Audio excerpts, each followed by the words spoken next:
दुनिया की 5 सबसे खतरनाक प्लेन लैंडिंग। नंबर 5, हरसन नदी पे की गई प्लेन लैंडिंग।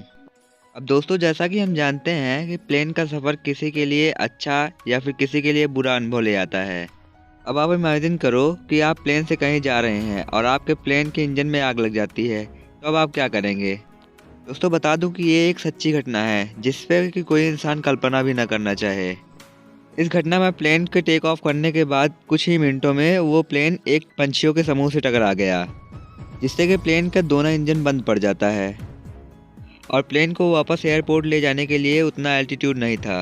इसीलिए प्लेन के पायलट को एक खतरनाक निर्णय लेना पड़ा और आसपास एयरपोर्ट ना होने के कारण उन्होंने प्लेन को हरसन नदी के मध्य में प्लेन को लैंड करा दिया।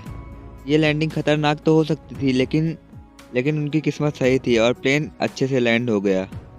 इसके बाद लाइव बोट की मदद से 6 क्रू मेंबर और 150 प्रवासियों की जान बचा ली गई।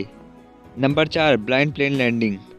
अब दोस्तों, जैसा कि हम जानते हैं कि प्लेन का पूरा कंट्रोल पायलट के ही हाथ में होता है और किसी भी कठिन सिचुएशन में पायलट ही उसे हैंडल करता है। एक यूक्रेनियन पायलट जो कि टर्किश प्लेन उड़ा रहे थे, जिनके प्लेन का कॉकपिट हाई प्रेशर के कारण टूट गया था, उन्होंने उस कंडीशन में भी प्लेन को सेफली लैंड कराया और प्लेन में बैठे प्रवासी और क्रू मेंबर की जान सफलतापूर्वक बचा ली। इस प्लेन लैंडिंग के सुपर हीरो थे पायलट अलेक्जेंडर ओकोपो। दरअसल जब प्लेन 1250 मीटर की ऊंचाई पर पहुंच गया तो हाई प्रेशर के कारण उसका आगे का कॉकपिट टूट गया और कांच में क्रैक्स पड़ गए और इस दौरान पायलट को आगे कुछ नहीं दिखाई दे रहा था। इसलिए उन्होंने वापस लौटने का निर्णय लिया और अपने फ्लाइंग एक्सपीरियंस के थ्रू प्लेन को सेफली लैंड करा दिया।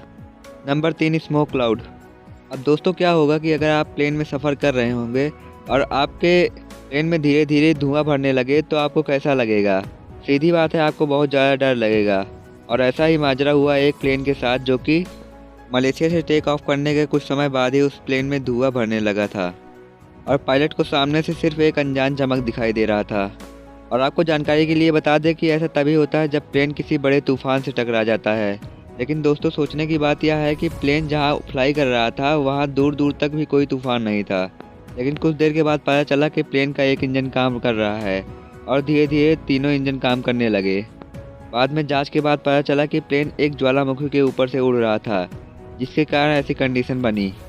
इसलिए जब तक कि वो ज्वालामुखी एक्टिव था, वहाँ से जाने वाली सभी फ्लाइट को बाईपास कर दिया गया।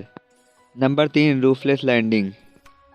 दोस्तों, बोइंग 737 जो कि सिर्फ 35 मिनट के लिए फ्लाइंग करने के लिए टेक ऑफ किया और इस छोटे से सफ़र में यात्रियों को ऐसे खौफनाक मंजर देखने पड़े जो कि वे अपने लाइफ में कभी भी देखना नहीं चाहेंगे।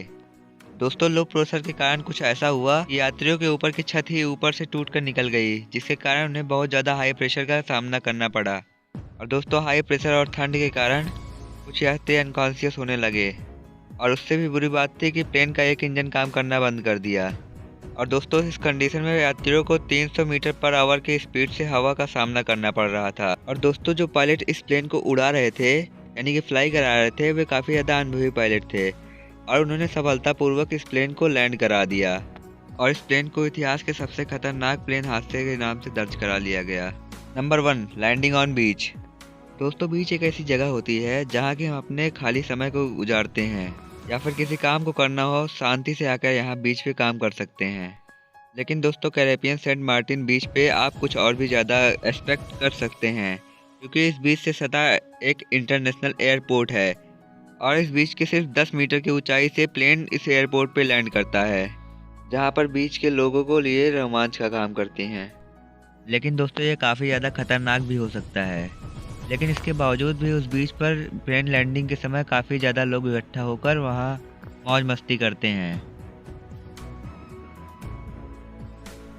दोस्तों, आज के लिए बस इतना ही। आशा करता हूँ आपको ये वीडियो पसंद आई होगी और दोस्तों, वीडियो पसंद आई हो तो वीडियो को लाइक करके चैनल को सब्सक्राइब कर दीजिए। तो मिलते हैं किसी नेक्स्ट वीडियो में, तब तक के लिए जय हिंद।